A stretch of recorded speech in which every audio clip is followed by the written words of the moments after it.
Então o evangelista Mateus, ele vai nos dizer que, a partir do verso 1, e Jesus, vendo a multidão, subiu ao monte.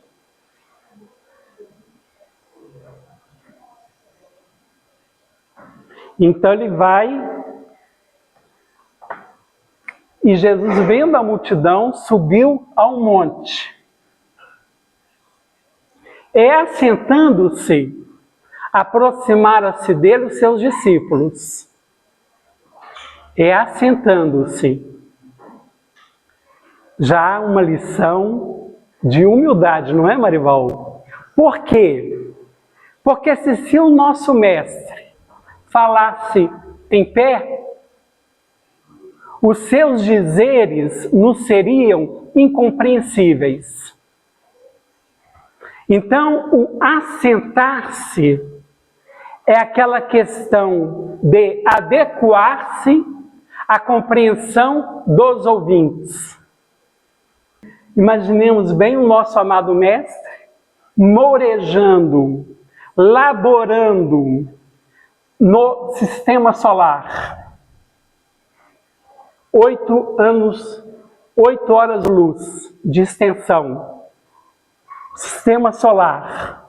Ele é um dos cristos que compõem a comuna dos espíritos puros e eleitos pelo Senhor Supremo. É o que nos diz lá André Luiz, na obra Evolução em Dois Mundos. Então, Cristo deixa o sistema solar, essa liberdade, ele desfrutando de um contentamento extraordinário, e vai se enfurnar no ventre de Maria, na escuridade. E depois ele vai estar como que adstrito a uma manjedoura de 40 centímetros. Cristo, o mestre da humildade. Então, no verso diz assim: e Jesus, vendo a multidão, subiu ao monte. E assentando-se, aproximaram-se dele os seus discípulos. E abrindo a sua boca, os ensinava dizendo...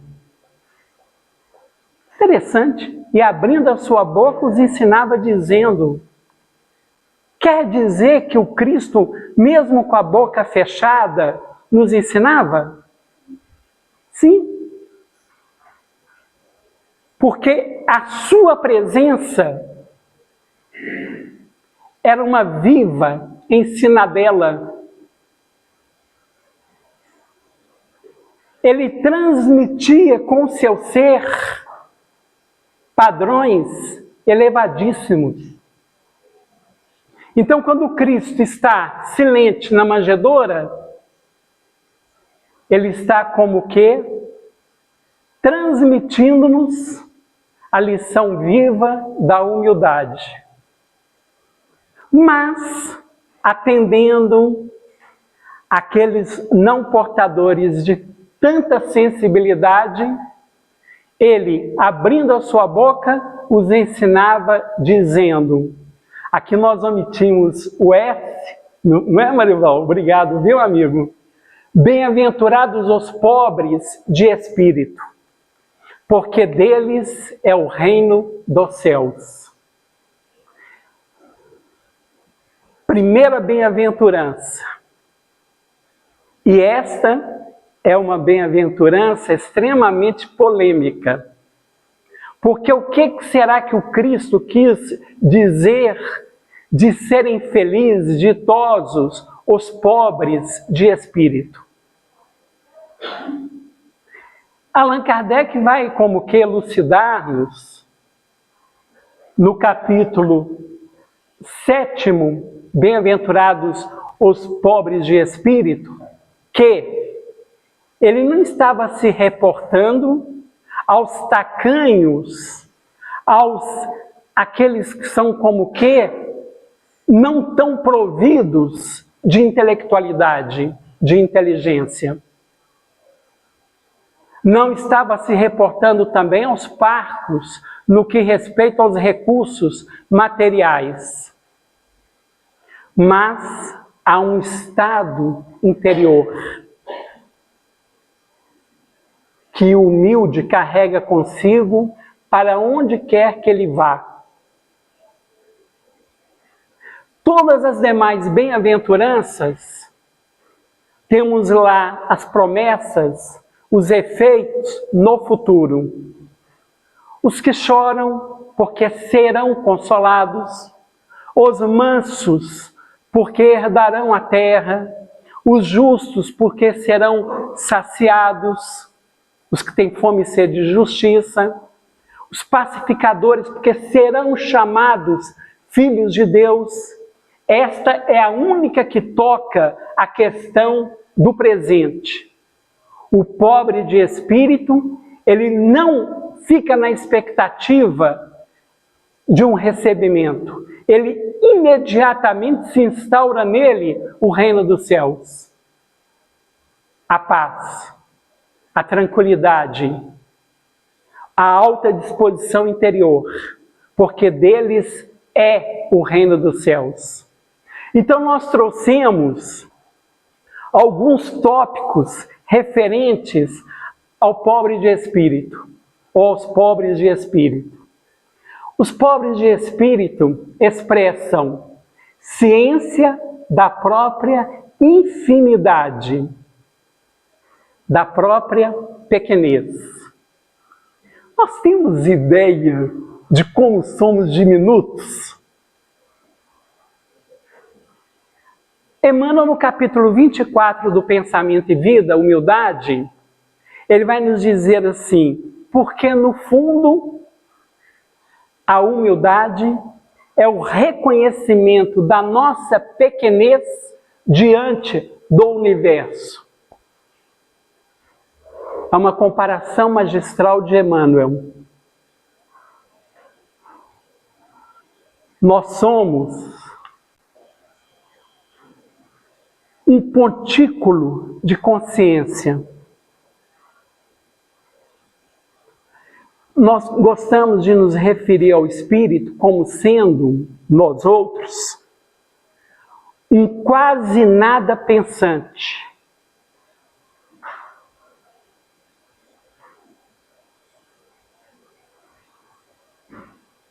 Um quase nada pensante.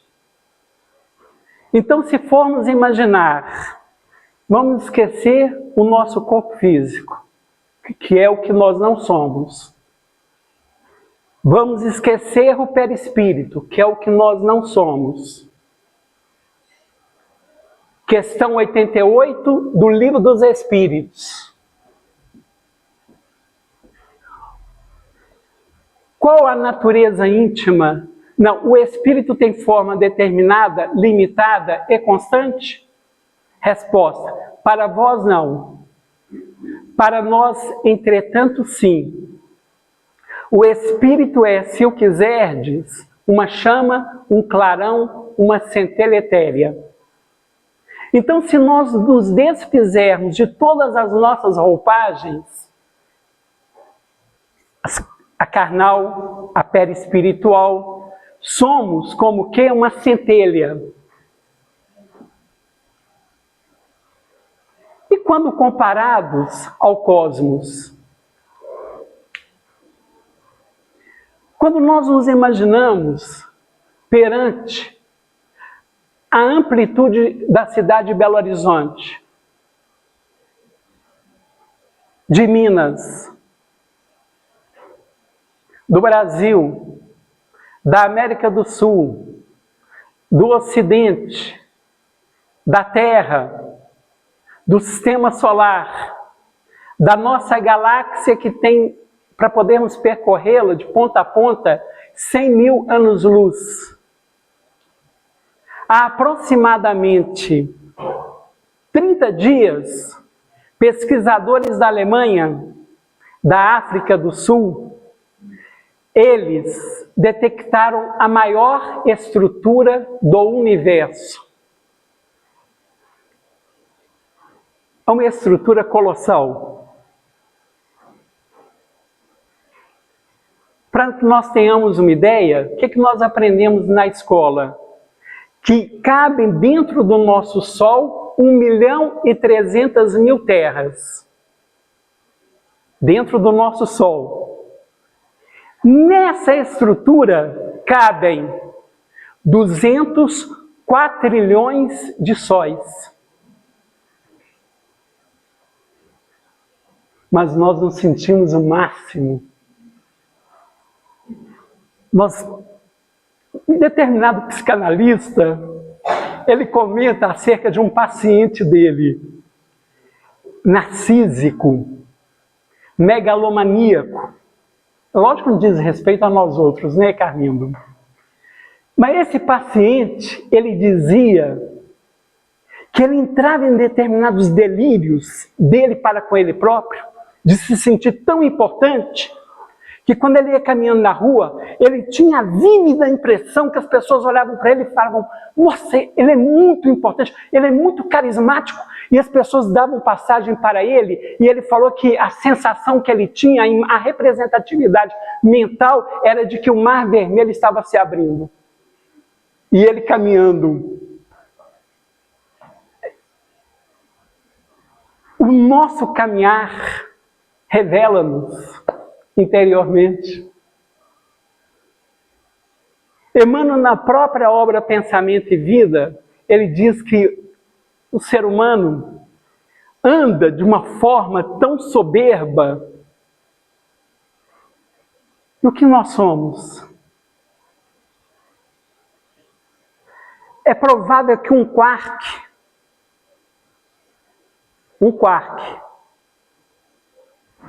em nível dimensional, ele seja muito maior do que nós somos a nível espiritual. Nos conscientizarmos da nossa infinidade é muito importante, para que possamos diminuirmos a autoimportância, porque o orgulho, a vaidade, elas estão enraizadas nas ilusões. Nutrimos verdadeiras falácias para conosco mesmo.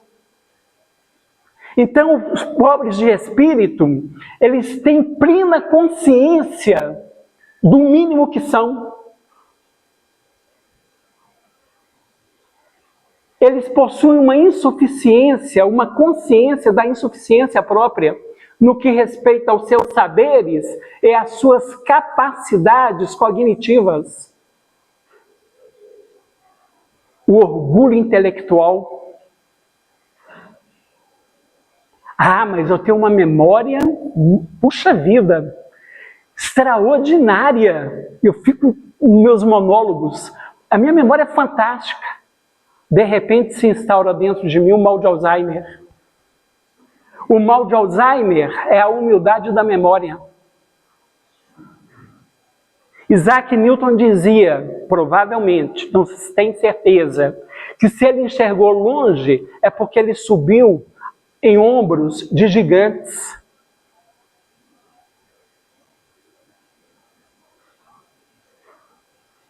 Quanto mais se conhece, mais tem-se para se conhecer. Então, é um outro aspecto no que respeita aos pobres de espírito.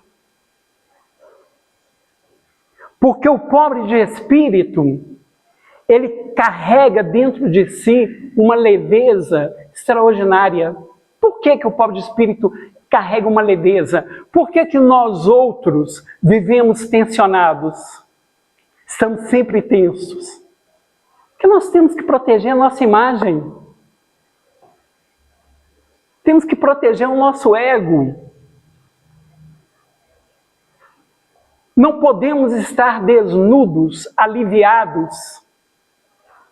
O pobre de espírito, por ser pobre, ele não tem nada a perder. O que ele vai perder? se ele está dentro de uma linha de autodespossuimento, não está aferroado, ele não nutre expectativas. Então, leveza total. O que acontecer, aconteceu. O que ele recebeu. O que não receber, não recebeu. Ele é um vácuo consciente. Ele vai apresentar, o pobre de espírito, uma receptividade. Ele está em processo de abertura. Sempre. O que é o rico de espírito? O rico de espírito, ele é um círculo. Ele é um campo de força fechado nele próprio. Não cabe nada. Dizem que determinado homem foi ter com um monge, um sábio. Então ele subiu a montanha, chegou ao sábio e fez... E começou a lhe perguntar várias questões. Então, na medida que ele ia sendo perguntado, o sábio, de posse de uma chaleira, começou a derramar um chá numa xícara. E ele foi derramando, começou a transbordar. Aí o homem parou de perguntar, falou assim, o que está acontecendo? Você está transbordando, ele falou assim, essa xícara é igual a você. Não cabe nada. Então, geralmente, nós estamos tão ergastulados, tão presos aos nossos conceitos, às nossas ideias, que nos bloqueamos para o alto. E o pobre de espírito? Ele reconhece-se carente. Ele está sempre numa linha de abertura. O que é a manjedoura? A manjedoura, na sua configuração, ela é o quê? Côncava. Abertura. Abertura. Então vai apresentar uma receptividade, vai apresentar o fideísmo, uma fé. Allan Kardec não vai nos dizer lá no capítulo 19 do Evangelho com o Espiritismo, a fé que transporta montanhas, lá no item, me parece, 8º, a fé humana e a fé divina. A fé humana é importante, que é preciso que nós tenhamos uma autoconfiança, mas não só. Então a fé divina é essencial. Então ele vai apresentar uma fé, ele sabe que existe, além dos seus projetos, além dos acontecimentos apreensíveis, uma inteligência que a tudo rege. O ateísmo, ele está fincado no orgulho. Quando falamos em inteligência suprema, é algo inimaginável.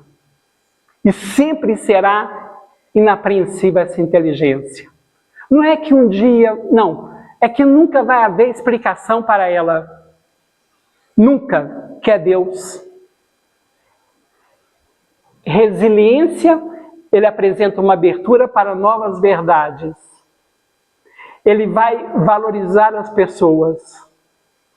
Nivelamento. Aquele senso de que nos posicionamos além do outro, no pobre de espírito não vigora. Ele trata as pessoas de igual para igual. E por vezes, de maneira desigual, ele se diminui para que o outro possa se projetar. Chico Xavier nos deu esse exemplo aqui, do princípio ao fim. Nunca se sentiu mais importante do que qualquer um de nós dentro da seara espírita. Nunca. Muito antes, pelo contrário. Coisas da humildade. O nosso ego é sutil.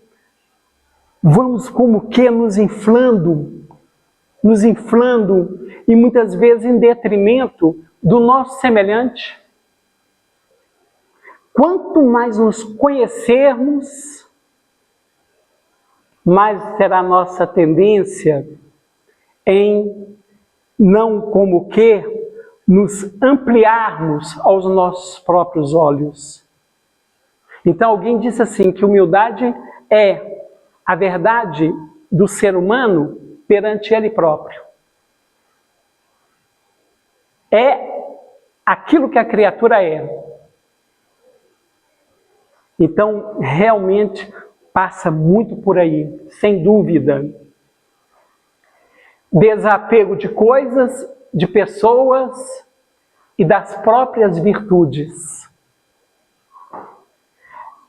A nossa identificação com as coisas, com as pessoas, esse sentimento de que somos proprietários, tem nos trazido danos de toda ordem. Se nos identificarmos com um valor que já tenhamos desenvolvido um pouco, mesmo essa identificação não é muito aconselhável. Por exemplo, determinada pessoa, ela fez um investimento em reencarnações no que respeita à sua honestidade.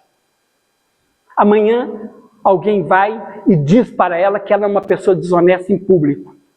Ela pode estar tão aferroada a esse seu valor que ela pode cometer, sabe-se lá, um homicídio. O pobre de espírito, ele está completamente desprendido até mesmo das suas virtudes. Ele vai apreciar a criação e as leis divinas. Ele está sempre se maravilhando com tudo que o cerca.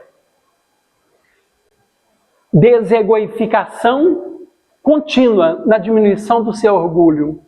Ele está em processo de renovação espiritual. Ele é útil no anonimato. Deseja apenas servir. O anonimato fere o nosso ego? Não sermos percebidos em determinados ambientes, por determinadas pessoas? Hoje nós não estamos vivendo uma era de excessiva exposição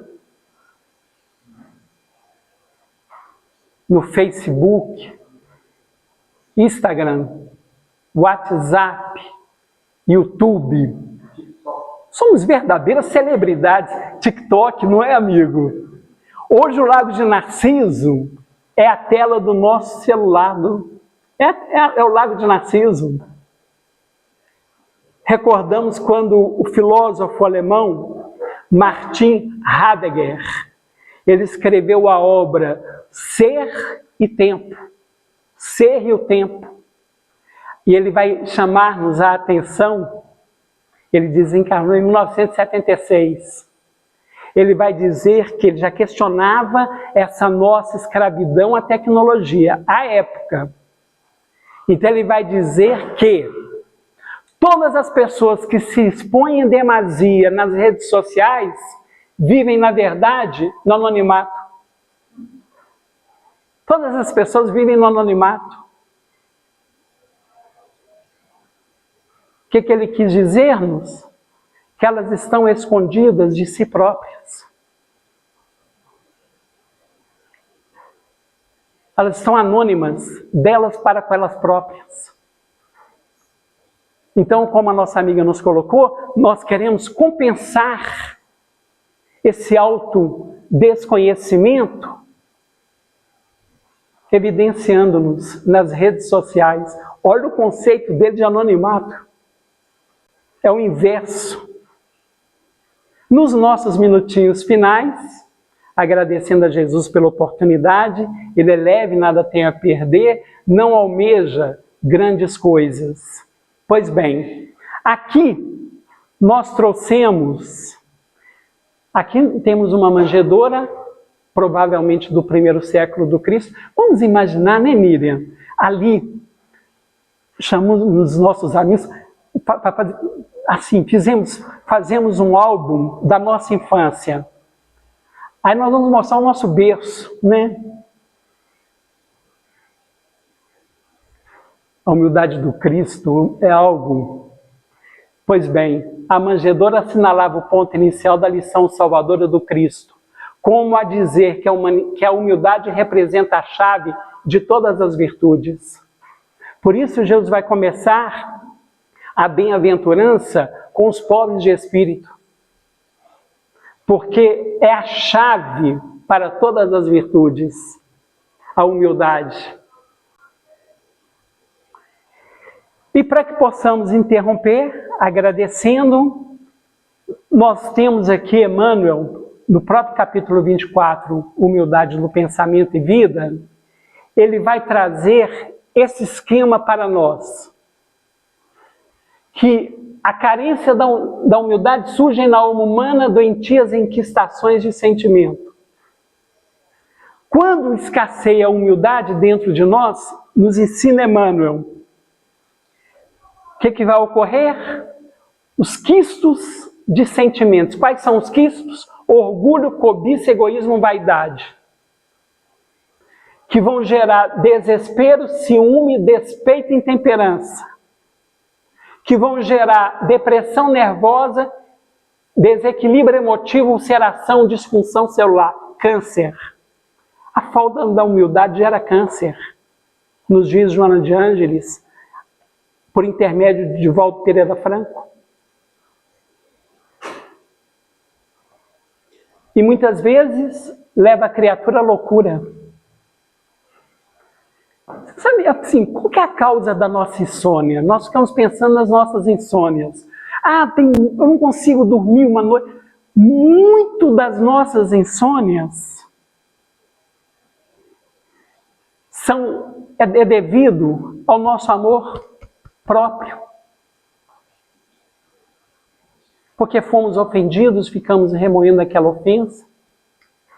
É por escassez de fé, que ficamos demasiadamente preocupados com o amanhã. Aqui Emmanuel está chamando-nos, porque a obra Pensamento e Vida, ela toca a fisiologia do espírito. Não temos a fisiologia da medicina, que trata de como os nossos órgãos, os nossos sistemas funcionam. Não temos a botânica, que trata de como se dá o mundo vegetal, e assim sucessivamente. Pensamento e Vida é a fisiologia do espírito, como que as coisas se processam dentro de nós. Então ele vai dizer que a escassez da humildade começa como que a desencadear emoções que vão redundar no nosso físico. Quando Jesus disse assim,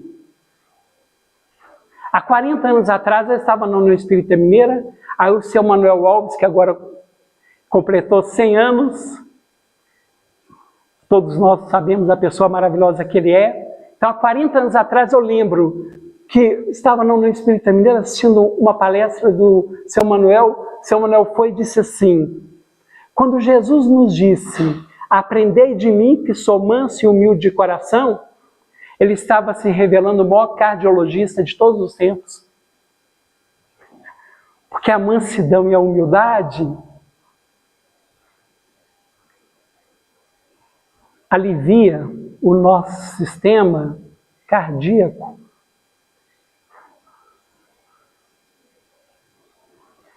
Então nós estamos agradecendo a Jesus e passando a palavra para o nosso querido amigo.